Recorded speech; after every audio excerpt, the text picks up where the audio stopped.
uma semana que estamos juntos e, como sempre, duas feras, dois profissionais que vocês precisam assistir até o final. Vai ser muito bate-papo técnico, descontraído e com muito, mas muito conteúdo. Hoje trazemos para vocês Márcia Miranda e Mari Gualhardi.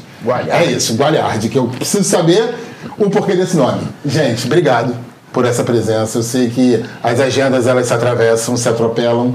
Então, conseguir tirar um tempinho para vir aqui, bater um papo, contar para todo mundo a história de vocês, vai ser de suma importância. Então, gratidão por terem aceito o convite e passo a palavra a vocês para falar com o pessoal. Marcinho ou eu? Vai você, Marcinho. Então, queria agradecer o convite, né? Muito legal a gente estar aqui, poder falar da nossa trajetória aí profissional, de uma profissão que a gente ama tanto. Então, muito obrigada aí pelo convite. Agradecer nominalmente as pessoas, você, George, a Cris, ao presidente do CREF, a todo mundo que está por trás desse projeto, só agradecimentos. Obrigado, cara. Vai ser bom, gente. Fiquem até o final que vai ser bom. Bom, a gente vai iniciar conhecendo vocês, né? Indo lá a fundo, puxando na memória, indo lá para a infância. E aí eu já quero começar, já vou quebrar o protocolo. Mário, vou começar por você. Me enrolou até para chamar. Gualhardi. Da onde vem esse nome? Que história é essa? Explica pra gente. Vamos lá. Pessoal que tá em casa, familiares, assim, a base de tudo. Pode começar a chorar aí todo mundo. Seguinte, meus avós se conhecem num navio vindo da guerra, aí se casam, aí a parte paterna, a parte materna, meu avô era seringueiro no Acre, minha avó era amazonense. Minha mãe vem fazer uma cirurgia no Rio de Janeiro, conhece meu pai, e aí origina essa confusão toda que é a família Dantas Gualhardi. E seu pai de origem? Meu pai, carioca, mas de origem italiana. Então aí, a gente tem Acre, Itália, Amazonas, Brasil. Então, Brasil, né? Essa miscigenação. E Márcia tem uma historinha aí também, né? Sim, nasci em Manaus também, mas porque meu pai, o Adolfo, era militar, né? E aí, numa dessas idas e vindas pelo Brasil, ele estava em Manaus e aí eu nasci. Mas fiquei lá só 3 meses de idade. Nem conheço, até hoje não voltei. Inclusive, tem que voltar. Tem a herança. E aí, ele, nessas transferências, né, que o militar não para, a gente foi parar em Juiz de Fora. E depois, com 7 anos, eu fui para Brasília. Aí ele se aposentou, graças a Deus, eu fiquei... Ficou em Brasília? Fiquei em Brasília. Então a gente já se posicionou geograficamente. Até antes de vir pro Rio, né? Tá, vamos voltar nessa época. Então, estamos aí Rio, um pouquinho de Juiz de Fora, Brasília. Como é que foi a infância de vocês? Como é que foi esse período? Vai você, Marcinho. Então, minha infância sempre foi assim, com muito movimento, brincava muito. Em Juiz de Fora morávamos numa casa. Então era muito livre, né? Naquele momento a gente tinha um outro nível de segurança, né? Então os pais deixavam muito livre. A brincadeira de rua, né? Isso. Tinha 4 irmãos, tenho 4 irmãos mais velhos, então sempre Você é caçula? Sou caçula. Isso era bom? É bom. Ah, tá. É bom, até hoje. E aí sempre brinquei muito. Mas com 7 anos eu fui para Brasília e aí fui sozinha, porque meus irmãos são bem mais velhos e eles já ficaram fazendo universidade, Juiz de Fora. Então fui sozinha, então caçula e filha única nesse momento. E com 7 anos você já teve uma mudança cultural grande, né? Total. E Brasília bem no começo, né? E aí quando cheguei em Brasília, meus pais sempre foram muito adeptos da atividade física, então me botaram em tudo quanto é prática esportiva. Então fiz vôlei, fiz saltos ornamentais, fiz esquiei com 5 anos de idade no Lago Paranoá, né? A gente tem até vídeo disso, esquiando, pequenininha, enfim. E aí fiquei em Brasília e fui construindo minha vida acadêmica, né? Toda lá, a escola. Então teve uma vivência motora muito grande, né? Grande, nessa muito infância. Grande. Fui sempre muito estimulado. E Mário? Absurdamente grande. Também. Você que está ouvindo isso, não repita isso em casa.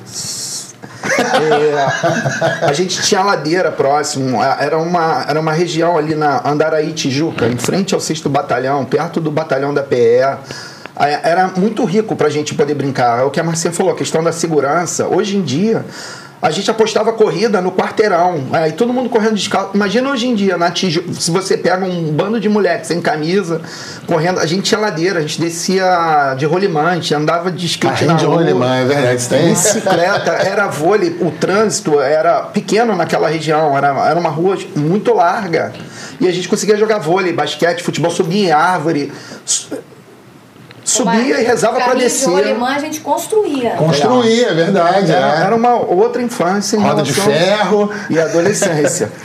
E aí, beleza. Então, a parte recreativa, vocês tiveram muitos estímulos motores. Como é que foi a parte da escola? Vocês tiveram educação física na escola?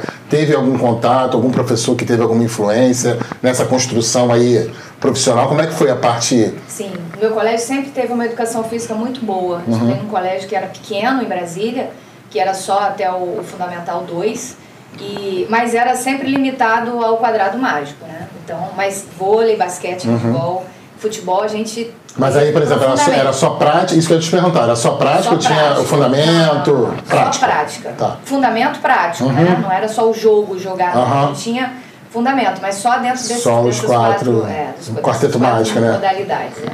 E mais? Praticamente não existia. É mesmo, cara? Eu estudava numa escola, a grande maioria dos professores eram militares, o foco era desempenho acadêmico, o espaço físico era muito limitado. Marcia falou de quadrado mágico. Não tive nenhum triângulo. É a realidade. Teve nem o homem chama. A gente vinha muito do militarismo, era aquela forma, aquela coisa cartesiana, geométrica, espacial. Era uma busca de resultado acadêmico mesmo, né? E a educação física margeava, ficava talvez até o Mário, hoje em dia, é o cara que ficou com essa lacuna, que teve... Eu falo, cara, não pode ser, eu não posso passar em branco na vida de alguém dentro da minha profissão. Eu estou dentro do pedagógico, eu falo, gente, eu tenho que fazer diferente, eu tenho que libertar, transformar essas pessoas ali dentro daquele momento da educação física e construir junto com as outras disciplinas, com as outras... Senão, e você teve essa vivência negativa, você sabe o quão fez falta, né? Fez, porque a gente conseguiu buscar paralelamente. Aí, minha mãe não está mais nesse plano, comprou kimono, fez aula de judô, primeira aula de judô. Vamos colocar, sendo bem uma pessoa despreparada talvez para aquilo, eu uma criança, todo mundo dando rolamento já avançado, chega aí gordinho, dá um rolamento. Olhei assim, eu falei, um abraço, vou embora. Aí minha mãe querendo me matar, fiquei com aquele kimono, ela deu para alguém depois, e aí mais velho, aí eu fui fazer karatê, sempre nadei a vida inteira, gostei. Talvez mais pelo lanche que minha mãe levava depois do treino, que tinha um lanche. Tinha que ter uma motivação. Era o foco era o lanche. Vai mais rápido, tô pensando no lanche, tá vindo ali, ó. Era isso. E aí, então, essa prática começa a ter um pouco fora da escola, no teu caso, né? Sim. Com esses estímulos mais lúdicos de recreativo. E, Márcia, essa pergunta, eu acho que todo mundo, quando eu fizer, vai querer ouvir sua resposta. Por que o tênis? Como é que aparece o tênis na sua vida? Em que momento? De que forma? Então, como falei, meus pais sempre praticaram muita atividade física. Meu pai jogava tênis, mas de forma recreativa. E aí eu ficava vendo as raquetes lá em casa, né? E achava legal e tal. E um dia combinei com meus colegas da gente jogar tênis no clube. Ninguém sabia jogar, mas eu falei, eu tenho 4 raquetes, eu vou levar e a gente joga. Faltava motivação, a gente ia de bicicleta, tudo era assim, de bicicleta. Brasília era uma calmaria nessa época, né? Isso era 1979, 80. E aí a gente foi de bicicleta, cada um levando uma raquete, e começamos a jogar. Eu tava jogando e um professor do lado assistindo, dando a aula dele, olhando, no fim da aula falou comigo, você não quer fazer aula de tênis? Você leva muito jeito. Isso vocês brincando no lazer. 4 amigos jogando. Não sabia fazer nada, só rebatendo. Mas você também já tinha uma memória visual de ver o seu pai jogando. Meu pai jogando. Embora ele não fosse um exímio jogador, mas eu já tinha, né? Tinha prática. E aí eu cheguei em casa e falei com meu pai. Aí meu pai disse, não dá, você já faz vôlei, você já faz saltos ornamentais, você já faz... Que horas que vai ser o tênis? Você ainda quer fazer tênis? Tem que abrir mão de alguma coisa. Tem que estudar também, né? Não, mas na escola eu sempre estava dando conta, né? E aí ele pediu para escolher e tirar um e começar a fazer aula de tênis. E aí eu tirei os saltos ornamentais. E comecei a jogar tênis. E aí, pronto. Deu certo? Deu certo, me apaixonei, comecei a jogar torneio desde pequenininha em Brasília. Ou seja, você tinha uma habilidade nata ali sem saber. Sem saber. Lembra o nome desse professor, não? Lembro, professor Rosivaldo. Olha, graças a ele que você conseguiu ter Rosivaldo Rosa. essa trajetória. Foi o olho dele. Então, e aí você virou atleta? Competição? Sim, aí pronto, aí eu joguei, treinava, jogava torneio e achei que eu ia ser uma tenista, né? Achou que Joguei. Todos nós achamos por algum tempo na vida que a gente vai, né? Joguei muito no imaginário.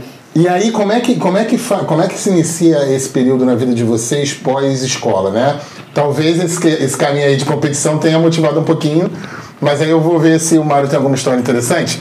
Como é que é pós-escola essa busca pela parte acadêmica? Você pensou em alguma coisa? Sempre foi educação física? Negativo. Não era educação física? Meus pais devem estar se remoendo. Toda a minha família trabalhava na indústria de petróleo. E aí é o seguinte, faz teste vocacional na escola. Química, engenharia química. Meu irmão tinha feito... Era o que saía. Meu irmão já estava fazendo engenharia química. Eu falei, cara, é isso. Eu falei, vambora. Vai fazer química, Mário. O perfil do aluno de química e engenharia era totalmente diferente do meu. A gente via gente com bola fechada até aqui em cima, maleta. Eu falei, gente, o que eu tô fazendo aqui? Aqui você olha pro lado, olha pro outro. O que eu tô fazendo? As expectativas todas eram criadas em cima disso. Você daqui a pouco tá à frente ali também, segue o fluxo. Mas daqui a pouco é você com a maleta e ele assim, mas eu não quero estar com a maleta. Eu não quero a maleta, eu não quero só gema na minha mão, entendeu? E foi por aí. Mas chegou a cursar quanto tempo? Cara, foi até praticamente o 6º, 7º período. Caramba, então você praticamente quase concluiu. Quando eu vi que eu ia... A algema já estava ali, chegando eu falei, deixa eu pular fora. Tava fechando, né? E aí você tirou. É tudo aquilo que você escuta em casa. Pô, te prepara, você fez isso, o vestibular foi para aquilo. Cara, são coisas... Teve vestibular na época, o antigo vestibular, que você direcionava para faculdades. Não vou dizer o nome da escola, mas a gente era adestrado, treinado para fazer prova. E aí me pega minha mãe, chamada quase que mensalmente na escola. Meu irmão, parabéns, seu filho. Toda vez, assim, pô, seu filho é muito maneiro, mas, caraca, ele não consegue ficar quieto, ele não consegue ficar parado. Não era questão disciplinar de destratar alguém, mas eu não conseguia ver importância naquilo ali. E aí, para validar ainda mais negativamente, entre aspas, na minha visão, eu faço um vestibular para a Unicamp, passo na primeira fase. Eu falei, agora ferrou. Aí eu falei, agora tem que fazer química mesmo. Mas você fez mais seguindo, vamos dizer assim, né, as orientações familiares. Não era nem o teu grande desejo. Mas que eu também na época eu não conseguia, não tinha maturidade para pensar em outra curso de educação física também. É porque pelo que você fala também, você foi trabalhado para isso, né? Tanto na escola como em casa. Era o caminho que você ia trilhar. Eles só conseguiam ver... A palavra professor assusta as pessoas. Até hoje em dia, se você for falar magistério, professor, as pessoas vai ganhar, lê do engano, vai ganhar mal, vai ficar mal posicionado socialmente. Tem essa cobrança, ainda tem essa perspectiva em cima disso daí. E aí, o que você falou, por exemplo, na infância e adolescência é uma situação. Quando você passa mais ou menos para a fase adulta, e aí a questão do esporte fica latente. Travessia de mar aberto, você pegava a corrida de rua que tinha 250 pessoas participando, e eu tinha um primo que participava, era atuante, a gente estava em todas essas furadas, entre aspas, que amadureceram a gente, e hoje em dia você vê uma corrida de rua aí, é um boom. Uma estrutura que se tornou. Eu vou te travar um pouquinho, que eu estou curioso, muito curioso, para saber como é que foi essa transição. No meu caso, em relação a isso, é engraçado que foi muito diferente do Mário, porque eu sempre fui a mais nova e a rebelde dos filhos, né? Até porque peguei meu pai na fase aposentado do exército. Então ele deu uma relaxada na disciplina e na rigidez. Então eu acho que eu tive mais espaço para dialogar com ele. Todos meus irmãos fizeram engenharia civil. Os quatro? Na Federal de Juiz de Fora. Bem, Márcia. E aí, eu não tinha outra opção, nunca pensei em outra coisa. Desde cedo, jogando tênis, eu falava, eu quero fazer educação física. Na época de atleta, você já tinha essa certeza? Certeza mesmo? Absoluta. Nunca tive outra coisa na cabeça. E isso você dividia com a tua família? Não, sempre falei. Sempre falou. Eu vou fazer educação física. E meu pai dizia, não é possível, eu estou pagando colégio particular para você, agora vai para o ensino médio, colégio particular, você vai fazer educação física? Eu falei, vou fazer educação física. Eu não consigo pensar em outra coisa. Mas você vai ser o quê, minha filha? Você vai ser professora? Atleta, a vida de atleta é curta. Você não vai... A gente não tem nem dinheiro para você ser atleta, profissional. Você vai... Eu vou fazer até porque o tênis tem um custo para poder... Você tem que investir para poder... Eu vou fazer educação física. E bati o pé. O dia que eu fiz minha inscrição no UNB, que eu fiz o UNB, saiu um elefante das minhas costas. Porque eu falei, agora ninguém me impede. Porque eu sei que eu ia passar, porque eu estava estudando. Eu não podia não passar. Primeiro, porque nenhum dos meus irmãos não passou de primeira. Segundo, porque eu queria passar para fazer educação física de qualquer jeito. Então, e como é que foi esse momento de aprovação? Foi maravilhoso. Pra você, eu tô falando em casa. Mas aí depois, acho que meu pai relaxou e falou, não tem jeito. Não vai ter jeito, ela já passou. E aí sempre me apoiou no curso, sempre. E, por exemplo, no teu início acadêmico, você continuava sendo atleta? Continuava. Eu fui até o 4º período treinando, né? Treinando como atleta. Tá. Aí chegou uma hora que não deu mais. Imagino, né? Conciliar. Conta pra gente como é que foi essa transição, que eu tô muito curioso. Como é que foi essa transição de largar a química e o porquê de ir pra educação física? Já ouviu falar em objetos voadores? Foi quando você fala que você está saindo, foi feito um investimento que foi.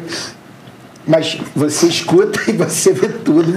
Eu tenho a ligeira impressão que você não só viu. A sorte que eu tinha algumas habilidades e competências. Falei, vou desviando.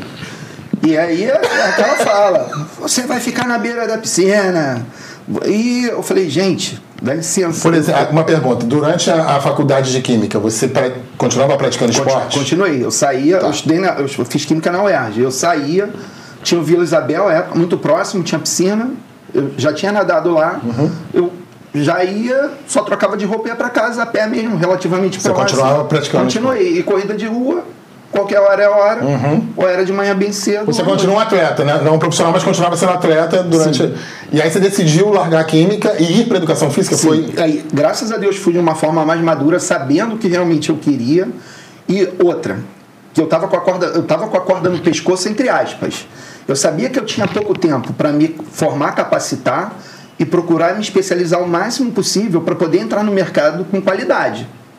Eu não tinha tempo para... Não tinha como gerar dúvida. Esse seu sentimento era por já ter cursado um tempo química. Eu tinha visto, eu pesava 70 quilos quando eu nadava. Quando eu parei com esse sistema de recompensa sem ingesta calórica, eu fui para 120 quilos. E aí começa a ler a parte de treinamento fora da área, mas você entender um pouquinho mais de fisiologia, de alimentação, mas sim ter a formação. Apliquei em mim. E aí eu vi que tinha resultado. Eu falei, cara, eu posso fazer isso com outras pessoas, tendo uma orientação... Tendo um embasamento técnico. embasamento. Eu falei, eu vou por aí. Eu graças a Deus... Mas depois dos objetos voadores identificados, compraram e apoiaram? Compraram, super. Tá, e aí agora uma pergunta para vocês dois. Como é que foi esse período acadêmico? Foi tranquilo? Tem algum fato aí que vocês lembrem que tenha tido algum percalço? Aí o Mário já deu aquela risadinha aqui, ó. Foi um período bem tranquilo? Como é que foi? Eu fui uma estudante super tranquila. Eu era muito apaixonada, né? Pelo que Você tinha muita certeza daquilo, do né? que eu estava estudando. Então eu sempre fui muito dedicada, né? E participava de tudo que tinha na Faculdade de Educação Física. O campus lá do UNB, ele é lindo, né? Um campus enorme. Então, assim, eu sempre participei de todos os jogos universitários. Eu participava dos jogos interperíodos. Eu sempre estudava muito. Você teve muita prática, né? Então você tinha facilidade, né? Sim. E participando dos projetos de extensão. Assim, eu sempre fui muito dedicada. Gostava demais, né, daquilo. E o tempo que eu não estava ali, eu ia para o clube treinar. Então eu ficava entre a faculdade e o clube, que era perto, inclusive. Então eu ficava indo e vindo nesse período. Mas eu ouvia, ele falou que ele ficava ouvindo dos pais, eu ainda ouvi por um tempo do meu pai, assim, a brincadeira era, vai viver fazendo greve. Ah, essa é minha filha, ela faz educação, ela vai viver fazendo greve. E eu falava, mas vou estar feliz, vou estar fazendo greve feliz. E apoio os professores do estado que estão em greve agora. Agora o meu sonho, uma coisa importante é assim, como o tênis estava na minha vida, meu sonho durante a faculdade sempre foi, né, e a gente deixa o teu objetivo era esse para depois, que o meu objetivo era ser treinadora de tênis, quem sabe construir uma academia com quadras e poder fomentar o esporte que você praticou e se apaixonou. Isso. E você, esse período acadêmico aí? Esse risinho de lado aí foi o quê? Lendo engano. Essa a gente já sabe. Você entra com aquela visão. É porque a gente sempre tem algo motivador, né? Pra buscar, mas nem sempre ele se desenvolve. Vou fazer parte de uma comissão que vai para uma Olimpíada e vamos focar nisso aqui. Se não vai como treinador principal, vai como comissão técnica. E aí você começa a ver essa parte escolar. E aí você começa a ver o ser humano de outra maneira. E aí, voltando aos meus pais de novo, a família é sempre muito forte, muito próxima. Cria aquela expectativa dos pais, você vai para a faculdade, primeira aula, a dinâmica. Pega um gravetinho, vai fazendo sombra e vai medir. Aí eu falei, Jesus Cristo, o que eu estou fazendo aqui? Vou voltar para química. Chego em casa, é meu pai. E aí, como é que foi a aula? Foi maneira? Falei, caraca, espetacular, pai. Só treinamento, falando de esporte, com aquela visão de esporte, treinamento enraizada. E eu não conseguia enxergar isso à época. Sim, sim. E aí a gente vai... O primeiro período sempre é diferente, né? Você vai com aquilo latente muito forte, a última coisa é o que você ainda faz. Sim. E a faculdade é importantíssima nesse sentido. Ela te enriquece, te abre um universo absurdo. Ela te traz as infinitas possibilidades, né? Que não, você não precisa ficar restrito ao gatilho que te impulsionou para a educação Embora física, a gente tenda a ficar sempre restrita a sim, isso, né? sim, é o que nesse período eu vejo que delimita, né? todos meus estágios, todos os trabalhos que eu escrevia nos pequenos congressos da universidade, todos estão voltados para o tênis. Tá, e aí a gente passa esse período... Desculpa, pegando a fala da Márcia, foi muito rico, graças a Deus, igual a infância, até Jaspion, em evento, em clube, eu fui. Eu falei, Jesus, tu foi o Jaspion? Fantasia e tudo. Que isso, cara?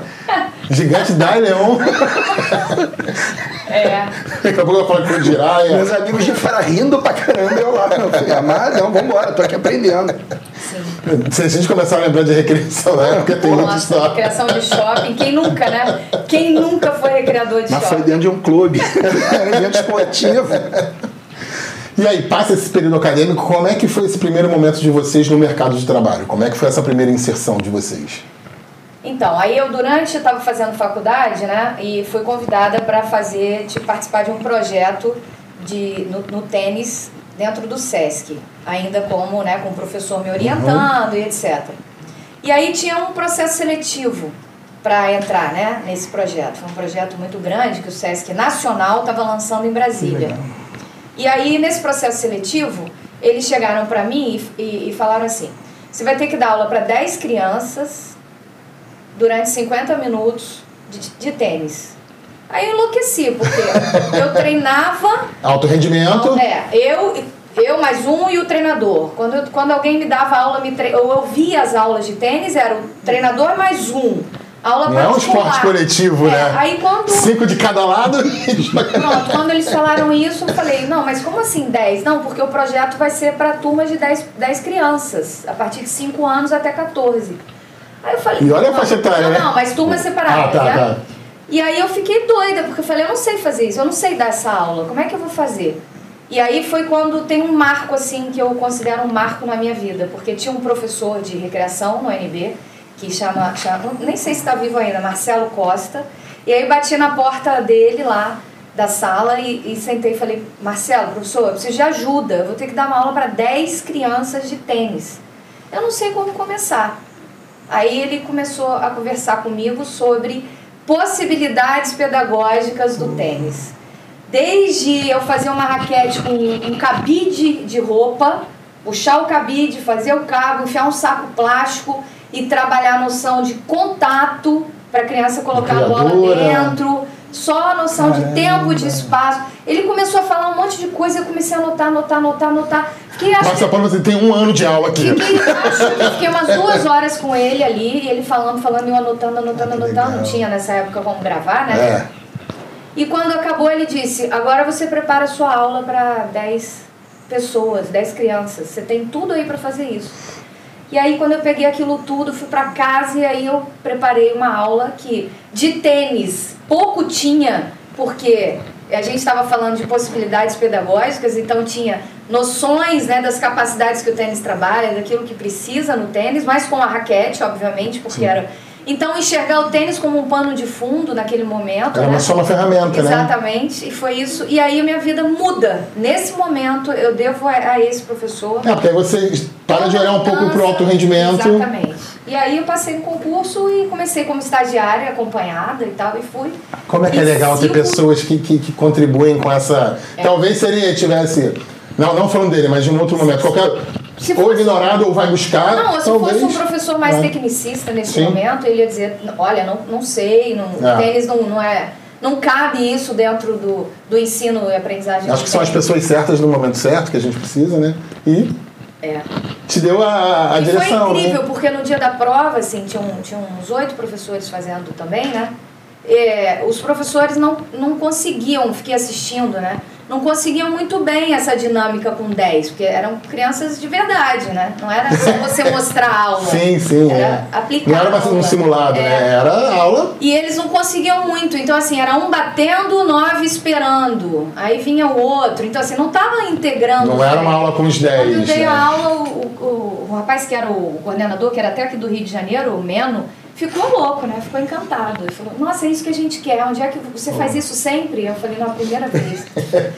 E daí a gente constrói sempre, uma metodologia totalmente diferente do ensino do tênis com crianças, né? Com mais pessoas dentro da quadra. Que fantástico. E o senhor? Como é que foi esse primeiro momento de mercado? Ainda estava na faculdade, pintou uma oportunidade no Botafogo de Futebol e Regatas. Era natação, era o que eu estava buscando. E ali eu já fui enviesando, já fui por esse viés de esporte, de rendimento. Agradecimento, professor Cláudio Morgado. Morgue, te amo, cara. Ele tem resultados expressivíssimos dentro do triatlo. E ali também, às vezes, a gente pegava o próprio pessoal da natação, a gente se via saindo um pouco da especificidade do nadar, fazendo algumas atividades, correndo no aterro, e aí enriquecedor. E foi por esse caminho. E aí foram pintando oportunidades em academia. Eu tinha um gap, eu tinha praticado treinamento de força, todo mundo faz musculação em algum momento na sua vida, estou generalizando, mas é um fato de alguma maneira que seja. E aí surge uma oportunidade também numa academia, começando, de médio para grande porte, com um setor de musculação, e aí, quer assumir?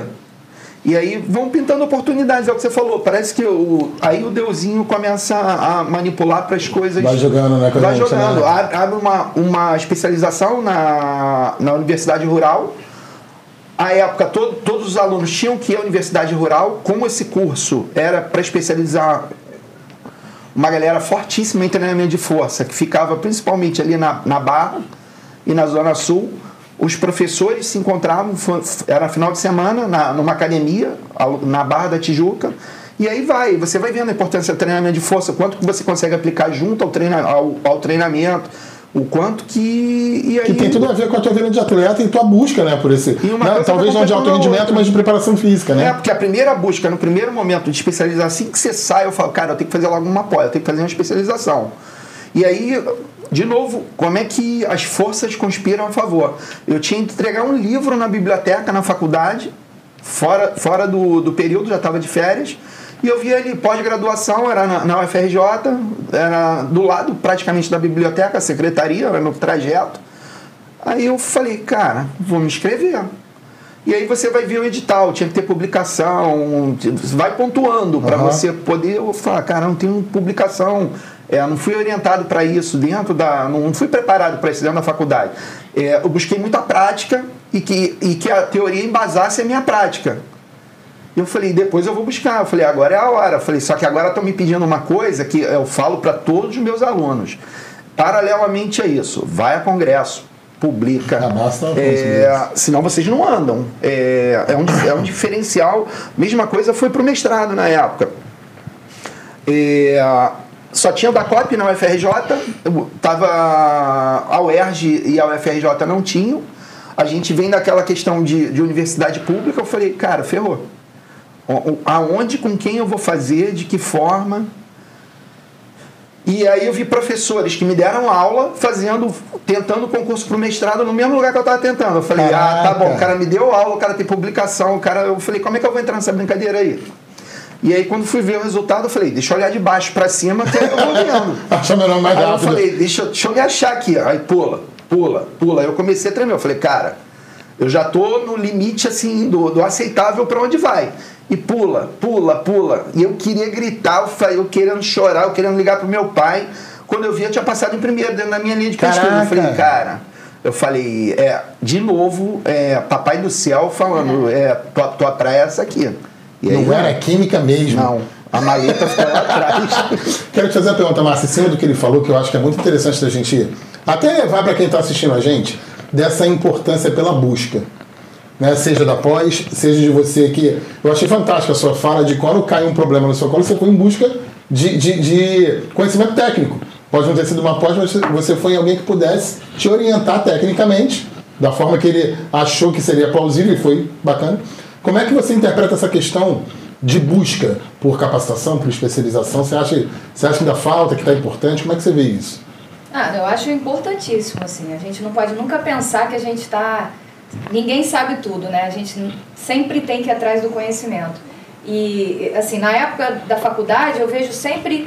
Eu via e continuo vendo hoje como professora, que são os professores que mostram os caminhos, né? Que dizem pra gente para onde a gente ir. Então, quando eu penso na minha graduação, eu poderia ter procurado qualquer outro professor. Por que eu procurei aquele? Porque eu sentia, de alguma maneira, que ele tinha aquele conhecimento que eu estava procurando, ou que era uma lacuna que eu tinha. De alguma forma ele era uma referência para você? De alguma forma ele era.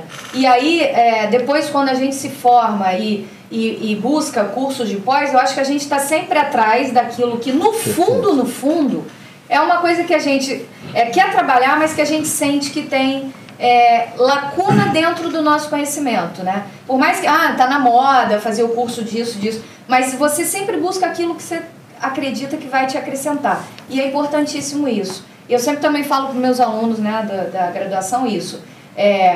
A gente precisa sair da zona de conforto. Aquilo que a gente domina, a gente domina. Já ultrapassou essa fasezinha, né?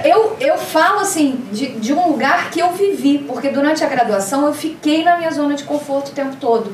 Tudo que eu fazia era com tênis. Então, vai fazer estágio. Eu quero fazer com a modalidade... Até uma certeza sua.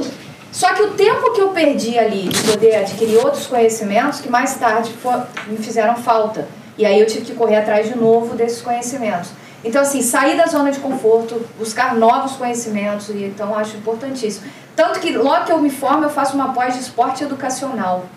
Você vê, eu estava voltada para o esporte de rendimento. Na virada de chave. E aí você busca aquilo que te falta. Que eu ainda acreditava que ia ser treinadora e que ia trabalhar numa academia ou ser dona de academia de tênis. Mas a minha pós é em esporte educacional. Porque eu vou buscando sempre aquilo que me falta. E aí, durante essa fase de treinadora, montando escola, você já tinha alguma... Como é que eu vou perguntar? Já tinha alguma sementinha pedagógica? Então, é isso que eu trouxe, né? Que era curioso. Que olha, vou te dizer, eu só percebi isso. Isso que aconteceu comigo, eu percebi há muito pouco tempo. Quando eu vim para o Rio e, enfim, fiz o mestrado e entrei para a área escolar. Você veio para o Rio quando? Eu vim para o Rio em 2002. Vim fazer o mestrado na Gama Filho. Mas já é quase carioca, vai. Já tem tempo. Foi a maior decepção da minha mãe não ter voltado, né? Minha mãe é Mas você só veio para o mestrado? Sim, eu viria e voltaria, só que eu nunca mais voltei.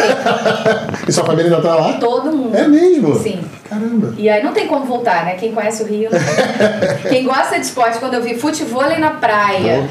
Onde você olha, nossa, eu vou ficar aqui para sempre nessa cidade. E aí, como é que você percebe Mas isso? então, eu percebo porque eu comecei a ver que durante esse período que eu trabalhei no SESC, tudo que eu fazia, além da aula na quadra, que eu tentava contextualizar, né? Ou seja, já estava pensando numa tematização dessa prática corporal, não só na prática, estava voltado para o pedagógico. Então, eu comecei a construir, eu tenho historinhas de tênis para criança, levar o tênis na escola. Então eu criei um projeto para o SESC ir às escolas do Distrito Federal, principalmente as públicas. Fomentar o esporte mesmo, né? Vamos criar jogos pré-desportivos. Então eu começo a criar jogos para trabalhar as habilidades do tênis. Revistinha em quadrinhos para que as crianças conhecessem a história do tênis. Quando eu vejo caça-palavra, cruzadinha, tudo eu que estava criando. E ela achando que ia ser treinadora de alto rendimento. E eu achando que ia ser treinadora. Debate. Então, quando eu vejo isso hoje eu entendo que eu estou na área de possibilidades pedagógicas, práticas pedagógicas. Mas naquela época eu não estava entendendo os sinais, né? Na verdade, talvez você achava que era só uma ferramenta para chegar no alto rendimento, era só um caminho. E que na verdade o caminho era o resultado, né? Exatamente. Como então, é que é fantástico hoje... quando você consegue ter essa análise, né? E aí, fala um pouco também, que acabei perguntando para a Márcia, dessa busca, né, da importância dessa busca, e aí eu vou complementar. Além da busca, de como a gente se coloca, né, porque, Márcia, tudo bem que não foi profissionalmente falando, mas você numa brincadeira, você conseguiu ser identificada por um professor que tinha uma possibilidade de virar atleta. Você disse que foram surgindo possibilidades em academia, em outros locais, mas pela sua postura, pela sua colocação, né? Então eu acho legal para quem está assistindo, não só a busca pelo conhecimento, da forma que a gente se coloca nos ambientes, nos espaços, né? O que você acha disso? Voltando um pouquinho atrás, eu tenho que dar nome de 3 professores, da Márcia Fajardo, José Maria e Pedro Henrique Teixeira Josuá. A gente faz parte de um projeto dentro do CREF, estou dando um spoilerzinho, preparatório. Se não fossem essas 3 pessoas na faculdade, eu não teria essa visão que eu tenho hoje em dia de educação física, do que é o profissional de educação física. Uhum. E também, pulando algumas etapas aqui, talvez, a própria fala da Márcia, por exemplo, essa visão de especialista de uma modalidade ou de essa visão universal, bem ampla, aberta, que a própria faculdade te dá. E essas vivências, as mesmas que eu tive na rua, fez parte da minha formação enquanto ser humano, a faculdade da mesma forma. E aí eu me via dentro da faculdade, aí quando eu olhei assim, eu falei, cara, eu já tenho mais de 20 disciplinas diferentes. Num curso que tinha 24, 26, eu falei, eu já transitei, eu consigo falar, não com tanta, mas para uma iniciação, não com uma visão tão especializada, eu consigo conversar com a moçada e conseguir abrir os horizontes, abrir os olhos deles, o quanto que dentro daquilo é necessário para eles ouvirem e qual caminho que eles têm que buscar, porque eu já passei por essa. Como ela falou, o professor dá esse caminho, né? Eu falo isso. E aí você vê que você está amadurecendo, você vê que você consegue enriquecer na profissão, que você consegue transformar vidas, que você consegue libertar vidas. Você consegue pegar um aluno que era sapateiro, açougueiro, vários que vocês estão aí ouvindo de repente. Hoje em dia, profissional de educação física, bem remunerado, na correria. Mas cada vez você vê avançando mais, buscando especialização. Você vê meninos que vêm da rede pública de ensino, de repente falando, opa, meu mestrado, opa, meu doutorado.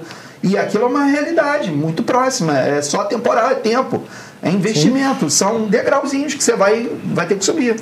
Porque, na verdade, acho que é isso. Vou passar a palavra, Márcia. Vai depender do aluno, óbvio. Sim. Mas é a função do professor dar esse caminho, né? Estimular. Como você falou, né? Você estimula e oportuniza. Mas vamos lá, esse aluno é mole. E o outro que não queria, que você consegue despertar, aí que é o prêmio. Aí é a jogada toda. Para além disso, eu acho que a gente tem uma função, assim, de fazer com que eles enxerguem que é preciso sair da zona de conforto. Eu tenho isso tão claro na minha vida. E os alunos que chegam pra gente lá do estágio da UERJ, né, eles escolhem o que, dentro da escola lá do CAP, o que eles querem fazer de estágio. É futebol, é vôlei. Aí eu falo, por que você não faz estágio com badminton? Que a gente tem uma... porque eu não sei nada sobre isso. Exatamente. Por isso, né? Exatamente, porque chama estágio. Então, sai da sua área de conforto, porque a vida... E aí eu falo isso, né? Porque assim, vocês estão ouvindo, eu estou falando de tênis.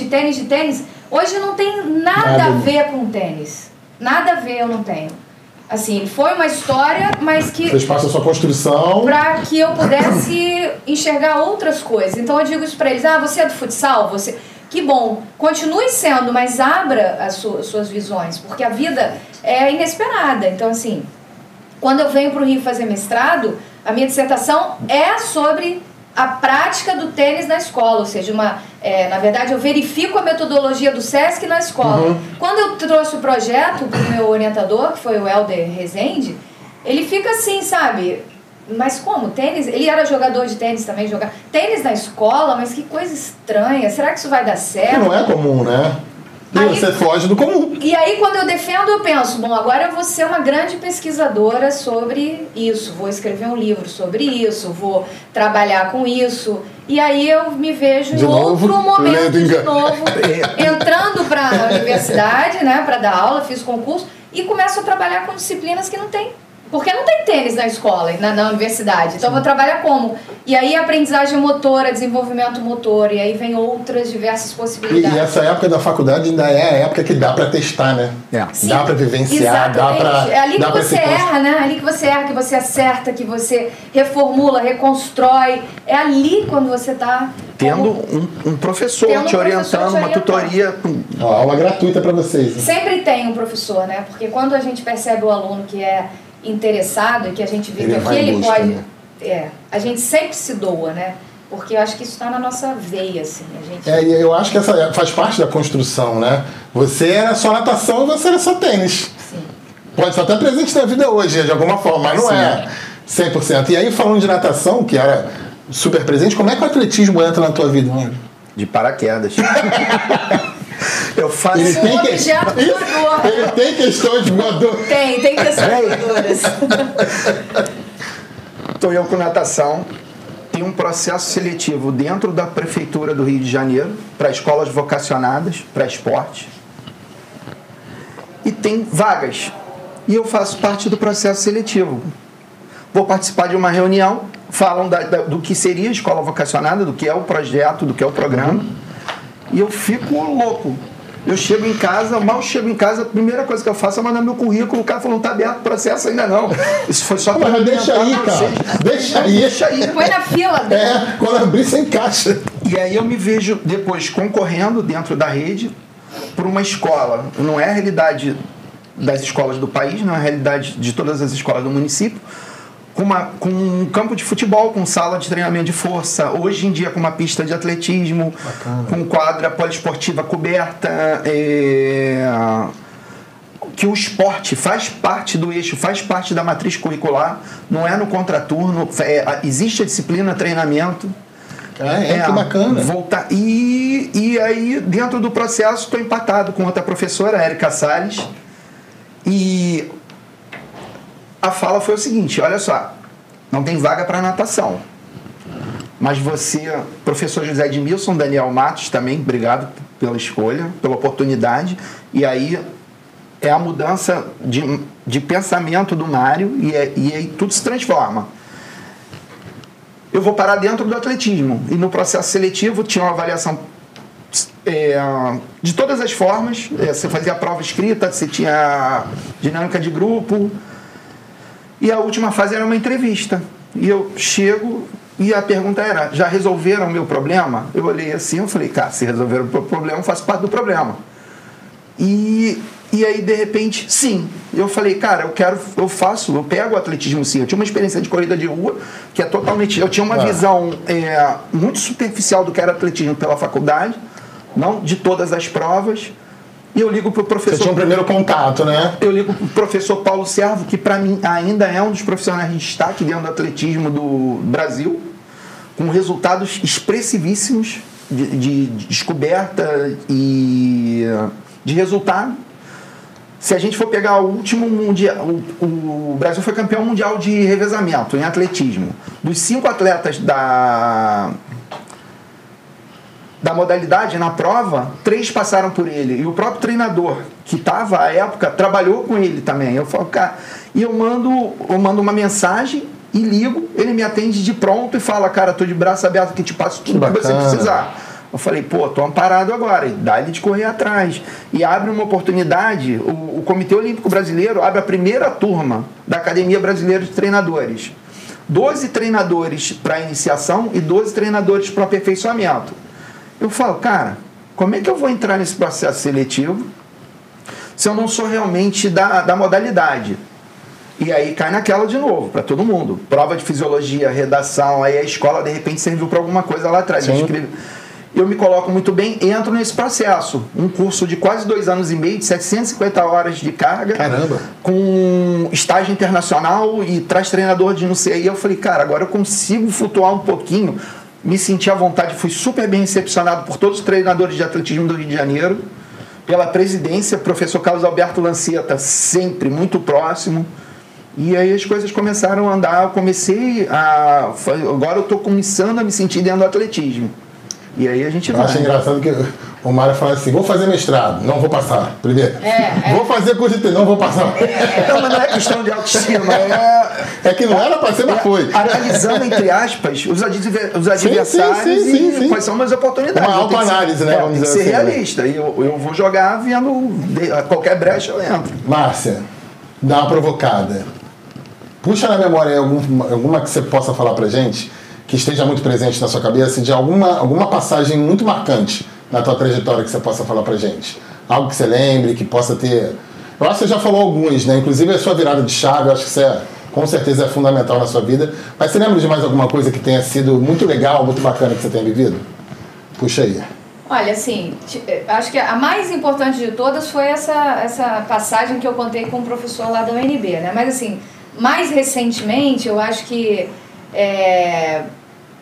me perceber, e aí eu também, né, devo isso ao meu orientador, o professor Helder Rezende, me perceber professora universitária.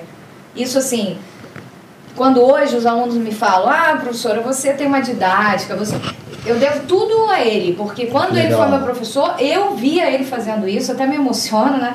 E eu sei que aprendi com ele, né? E foi uma grande virada, né? Porque aí, de professora universitária, eu começo também a fazer concursos para a escola e vejo que na escola é meu lugar também, né? E aí entro de novo o SESC na minha vida, porque entrei numa escola do ensino médio que tinha lá do SESC na Barra, no final da linha amarela, que era uma escola residência, etc., concurso também e tal. E aí eu sinto que essa grande virada, assim, me reconhecer professora, né? Não, me reconhecer professora no sentido da palavra, não treinadora ou professora de tênis particular, mas professora no sentido... Com o peso da palavra de professora. Universitária ou da educação básica. Ali realmente eu me percebo... E aí não tem mais jeito, eu sei que... Aí eu nasci pra isso. Parece que se encontra, né? Sim, exatamente, então... E eu acho que a tua história é muito bonita, Márcia, porque você traz... Quando a gente fala de gratidão, de reconhecimento, isso é muito importante. Quando você reconhece a importância... Das pessoas, né? Dos professores. Exatamente. Que é, com certeza, a diferença que você faz na vida de muitas pessoas. Exatamente. São os ciclos, né? As trocas, isso é muito rico, isso é muito válido, né? Quando a gente faz pelos nossos, agora é como se a gente estivesse retribuindo um pouquinho para o universo. Exatamente. Que bom que eu posso, porque eu recebi isso de alguma forma. E a emoção que você teve agora dá para ver no seu olhar, que eu acho que talvez você tenha essa emoção todo dia. Quando você ajuda e contribui. E você sabe o quão bem isso faz, né? Sim. Então isso acho que é melhor do que muita cifra que às vezes... E é nesse momento que a gente tem certeza da escolha certa, né, que a gente fez. Todo dia. Todo dia. E aí, tu consegue separar, entre aspas, um momentozinho para falar pra gente? Pra mim é esse. Quando eu entro pro GEL, é onde aparece a oportunidade de trabalhar no meio acadêmico. A gente entra na Uniswan e entra chutando a porta, pega uma turma difícil para fisiologia. Eu estava pegando um professor substituto, tinha sofrido um acidente de basquete. E aí, de repente, você faz uma turma difícil, eles terem o entendimento do que era fisiologia, você pega pessoas com 3 períodos de reprovação, não entendendo, diferenciando o que é aeróbico de anaeróbico, e aí você leva para a prática, e ali era muito rico, que era muito próximo. Os laboratórios eram um em cima do outro, tinha um auditório muito próximo, a aula... Então, cara, a gente está falando isso aqui, tô com dúvida, então vamos subir, vamos para a sala de musculação. Desce. E dentro do próprio GEL, tem professores PhD que produzindo livro, aí te chama, quer entrar aqui como autor, quer entrar com capítulo, e aí você vai, capítulo atrás de capítulo, quando você vê, você está em 5 livros, com 11 publicações, e dentro do próprio GEL tem a própria provocação. Cara, olha só, esses dados todos que vocês estão coletando, vamos publicar isso aqui, vamos jogar isso, vamos replicar isso para a rede. Isso que a gente tem aqui, essa estrutura, vamos tentar fazer o seguinte, isso que a gente faz numa pista, vamos tentar fazer numa quadra, vamos tentar fazer num espaço menor. E aí você vê que tem sucesso, e você consegue... É uma rede muito grande, são 1.544 escolas, são 340 mil alunos, estudantes, e você vê que você está conseguindo ajudar de alguma forma aquilo ali e transformar algumas vidas, e até sendo norte para algum professor, eu não sei o que eu vou fazer. Que abordagem que eu tenho? É só jogos e brincadeiras, é só cultura, mas eu posso movimentar essa moçada também de uma outra forma, com uma outra intencionalidade. E aí, é o que a Marcinha falou, esse é o prêmio diário que a gente tem. Vou fazer um adendo aqui, para quem está assistindo. Talvez um não tenha percebido do outro, mas quando eu peço para vocês falarem um fato marcante da trajetória de vocês, ambos dizem que é o ensinar. É o tocar, o mudar vidas. E aí volta o que a Márcia falou. E aí você vê que vocês acertaram. Porque poderia ser um prêmio, poderia ser um título, poderia ser... E aí vocês ambos falam que é o prazer da troca, né? Eles modificam a nossa o tempo todo. Às vezes a gratidão, a gente fala, pô, eu tô mais grato ainda do que você. Você não percebe isso, entendeu? Diário. Eu vou dar uma mudada, porque senão vocês vão começar... E aí eu queria que vocês falassem um pouco, né, pra gente mudar um pouquinho, queria que você falasse um pouco, Mário, desse projeto que você tem com crianças, que são 10, 20 crianças, né, que vocês... São vezes quanto? A gente atende a 750 crianças. Como é que foi pensado esse projeto? A gente vai conhecendo professores que vão trabalhando com trabalho de excelência, de qualidade, dentro da Prefeitura Municipal do Rio de Janeiro, dentro de unidades escolares. E aí você vai para alguns festivais, competições, aí você vê que tem afinidade, você sintonia, e aí a gente fecha um grupo com 4 unidades escolares e uma vila olímpica, e aí a gente tem um centro integrado de performance humana. A gente consegue atender praticamente em cada núcleo 150 crianças. A gente não é só esporte, não esquece, não é a busca, também pelo rendimento, pelo alto rendimento, mas pouquíssimos. O que a gente trabalha muito ali paralelamente, a parte pedagógica, a parte principalmente de cidadania. É a formação do indivíduo, Formação do indivíduo. E vai tomando um tamanho de uma forma, esses 7 professores, 2 em cada núcleo praticamente, mas, como eu te falei, a Vila Olímpica. A gente vai começando a crescer de uma maneira que precisa de material, precisa de uniforme, e você, só professor, ainda não gestor, você não tem essa visão. Você começa a se ligar a outras pessoas. O professor Marcos Pinheiro agora está junto com a gente também, enquanto gestor. E aí tem que dar o nome dessas pessoas. Cláudia João Faceira, na Escola Municipal Silveira Sampaio. Da onde vem o trabalho do professor Paulo Servo, que se chega numa seleção brasileira, que se chega numa Olimpíada, que se chega no Mundial. Tem o professor André Lobo, no GEAL do Caju. Tem eu e o Marco Leandro, no GEAL de Santa Teresa. Tem o professor Mário Carvalho, em Santa Cruz. Tem a moçada, tem o Jota, tem o Arthur, tem a Ana, na Vila Olímpica. E a gente vai fechando dessa maneira. A gente vai tentando sobreviver de esporte. É muita criança. É muita criança. A gente já fez vamos chamar de peneira, grosseiramente, grotescamente, na Vila Olímpica. É a foto até hoje, desde aquela época. Imagino, deve ser muito maneiro. Muitos anos, a pista toda tomada de criança, praticando exercício, atividade física, que não só atletismo. E o atletismo é muito rico para isso, porque tem muitas provas. Você atende o gordinho, tem uma facilidade de inclusão, né? Absurda. E falando da própria questão de inclusão, hoje em dia a gente já trabalha com idosos, a gente já trabalha também com atletas paralímpicos, de provas paralímpicas. Vai crescendo de uma maneira absurda. Que trabalho bacana. A gente está com um projeto aprovado pela lei de incentivo federal, e é só captar. Tinha fechado o ano fiscal quando houve a publicação, mas a gente está com o projeto válido, e aí você, empresário que está ouvindo isso, chega junto que a gente tem resultado.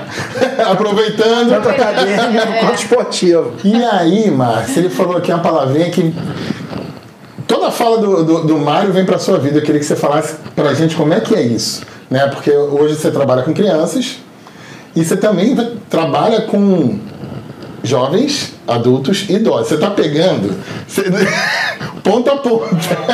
Como é que é isso? Como é que a cabeça fica? Eu acho ótimo. Quando eu entrei no CAP, né, que eu fiz a prova lá para o UERJ, do Instituto de Aplicação, em 2015, entrei para a educação básica, e aí a gente está dentro da educação básica trabalhando do primeiro ano ao ensino médio, né, do Fundamental 1 até o ensino médio.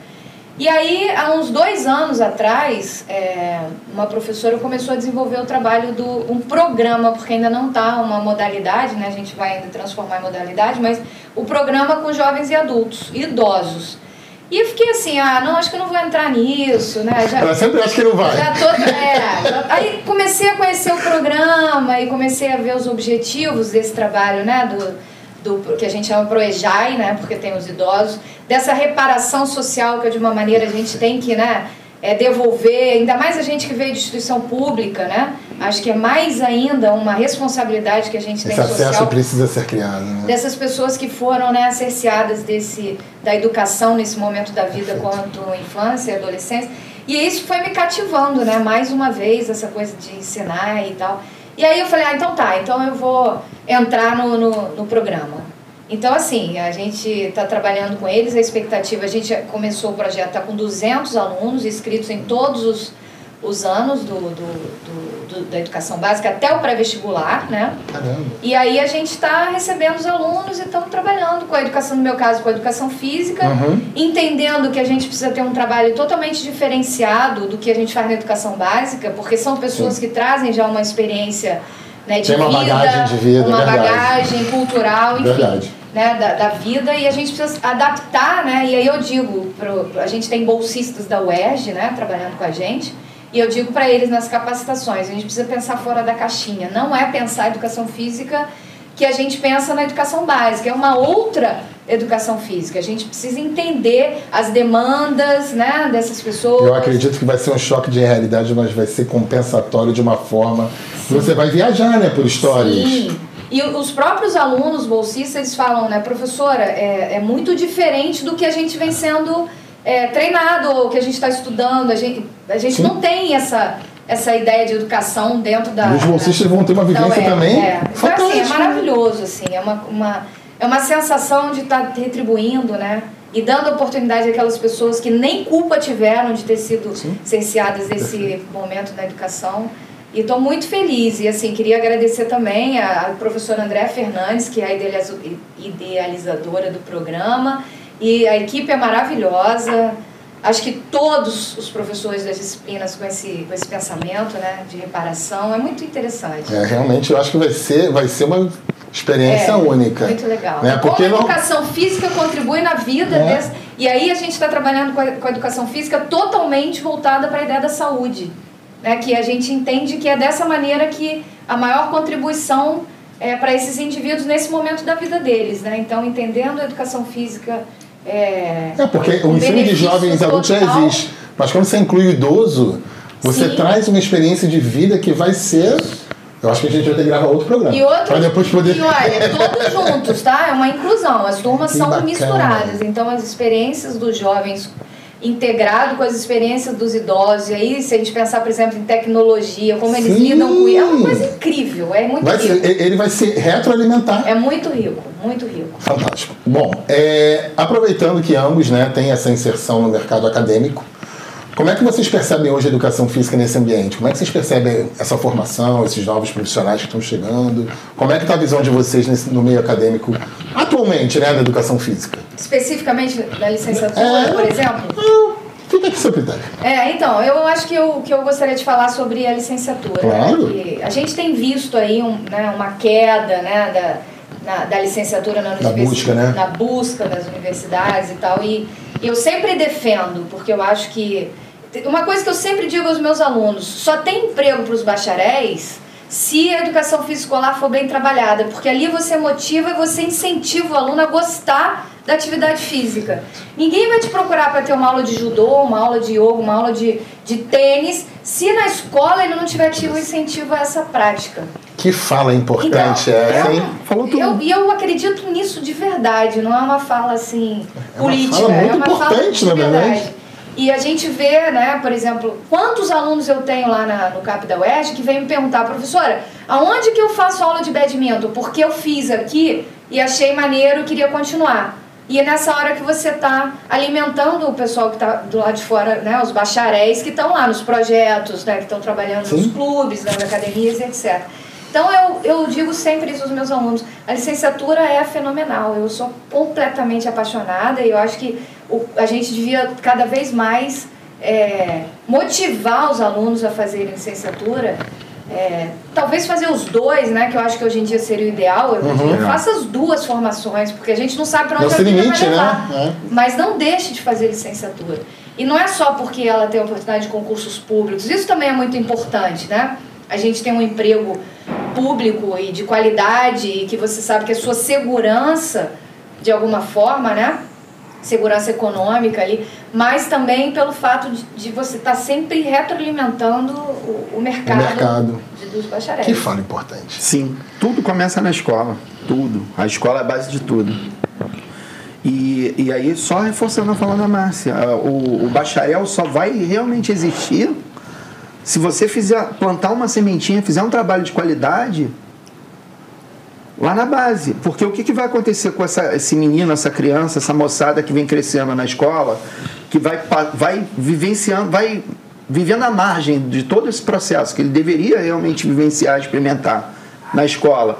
Ele só vai conseguir se libertar depois quando ele tiver financeiramente, ele conseguir pagar uma academia, e aí que ele vai se descobrir alguma coisa, vai poder experimentar alguma modalidade. Porque, paralelamente a isso, dependendo dos horários, por mais que seja ofertado dentro das vilas olímpicas, às vezes os horários não batem, não se cruzam.